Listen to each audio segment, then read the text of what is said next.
ዋዛ ፈርዲናንድ ተብሎ መቼም ቪዲሽ አይቀርም።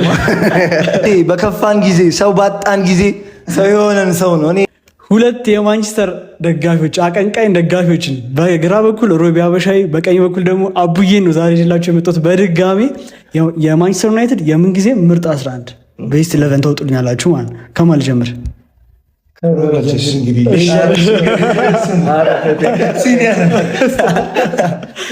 ሮቢ በረኛ ቫንደርሳር ኦኬ። አቡዬ በቀኝ በኩል ተከላካይ በቀኝ በኩል በዚህ በኩል ማለት ኤቭራ በነ ኔቭል ቦታ ማለት ዳሎት ማለት በነ ኔቭል ማለት ያው ጋሪ ኔቭል ሌላ ማን አለች? እናስ እሺ። በግራ ፉልባካ ያሁኑ በማን በዶርጎ በኤቭራ ሴንተር ባክማ ያው ሁለት አሉ። አንዱን እኔ በጣም የምወደው ፈርዲናንድን ነው። እሺ ሩቢስ ያ ፈርዲናንድ ተብሎ መቼም ቪዲሽ አይቀርም። ቪዲሽ ነው በዚህ አጋጣሚ በጣም ነው የምወደው። እኔም በጣም ነው የምወደው። ስንት 4-3 ነው የምታደርጉት? 4-3 ኦኬ። መሀል ሲዲኤም ሪሊን አላየኋቸውም፣ ግን ማይክል ካሪክም ይባላል። ግን ያው የምን ጊዜም የእንግሊዝ ፕሪሚየር ሊጉ ምርጥ 6 ቁጥር ዘጎቱ ስኮልስ ያለ ሮቢ ተስማማበታል። ስኮልስ ኦኬ። አንድ ሌላኛው ማከኝ ማግኒፊኮ ፈርናንዴስ። ኧረ እባክህ በጣም አሪፍ። አንደኛው ነው ማከኝ።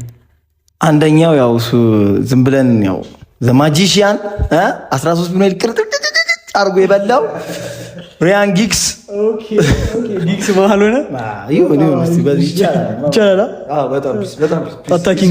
አታኪንግ ሬስ እስካሁን ከበረኛ ጀምሮ አማካኝ ደርሶልኛል። እናንተ እስካሁን ኮሜንት ካላስቀመጣችሁ አንድ ክለብ ደጋፊ መሆን ግን እነሱም ካለ ሀሳብ አስቀምጡልኝ። እሺ እናንተ አታኪንግ በየትኛው ሳይድ?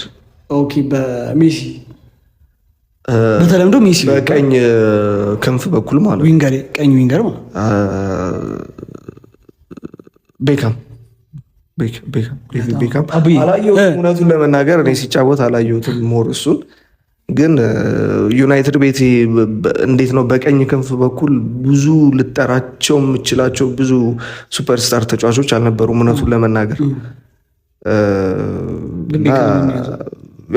ቤካም የተሻለ ያለው እሱ ነው። ሱፐርስታር የሚባል ብዙ የለም ነው እንጂ መኖር እኮ አሉ፣ ግን ብዙ የለም ነበረ። ይሄን ያህል በአጥቂ ቦታ ላይ እንደምጠራው መሀል ላይ ተከላካይ ላይ እንደምጠራው እንደነበረው ማለት ነው። እና አይ ቲንክ ሁላችሁ የምትጋሩበት ሀሳብ ይመስለኛል። አቡዬ ኒዶ በሜካፕ ይሳካል። ያው ግዴታ ያው ጊግስን ወደ መሀል ስለሳብ ነው እንትናን ያው ቤካምን ጫፍ እንወስዳታለን ማለት ለምን ግዴታ በቃ እንዴ በጣም እንደሱ እኮ ፓሲንግ እኮ ማንም እኮ አይችልም እኮ እንደሱ ፓሲንግ የፈለከው እኮ ነው እንዴ ምን ሆናል? ቅጣት ምት ብቻ አይደለም በቃ በሎንግ ፓስ በቃ ማንም ያክለው የለም ኦል ታይም ስለሆነ ግዴታ መግባትም ስላለበት እሷ በዛ በኩል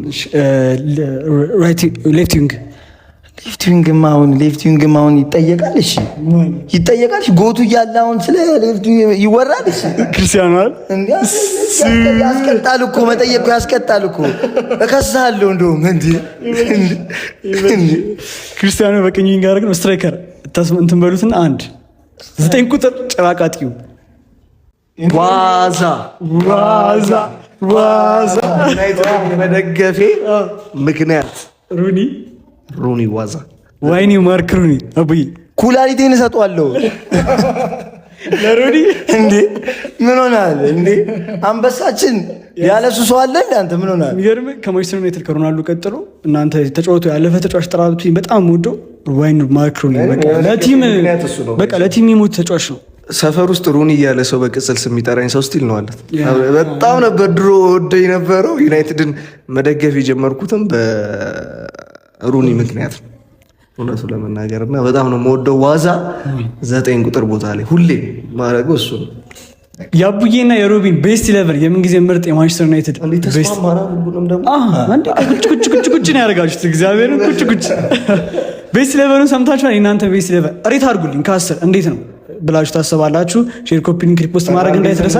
ማድረግ ምን ተሰማችሁ? እኔ በግሌ እንደዛ ነው የምመርጠው። ፈርናንዴዝ ነው በከፋን ጊዜ ሰው ባጣን ጊዜ ሰው የሆነን ሰው ነው። እኔ አልደራደርም በፈርናንዴዝ ሰው ባጣን ጊዜ እንዲህ ያን ሌጀንድ በተሰበሰበበት ታይምማ ሁሉም እኮ ጥሩ ይጮታል። ሰው በሌለ ታይም ግን ያለ ሰው ምንም ቢሆን አይረሳም። ቤስት 11 እንዴት አያችሁት? ከ10 ሬት አድርጉልኝ። እናንተን ሀሳብ ኮሜንት ሴክሽን ላይ እጠብቃለሁ። ሼር፣ ኮፒ ሊንክ፣ ሪፖስት ማድረግ እንዳትረሱ። እቺን ደግሞ አሁን ያያችሁትን ኮንተንት በማን ደጋፊና ከማን ጋር ልስራላችሁ ኮሜንት ሴክሽን ላይ አስቀምጡልኝ። እንቀጥለዋለን። ይሄን ኮንተንት ይመቻችሁ።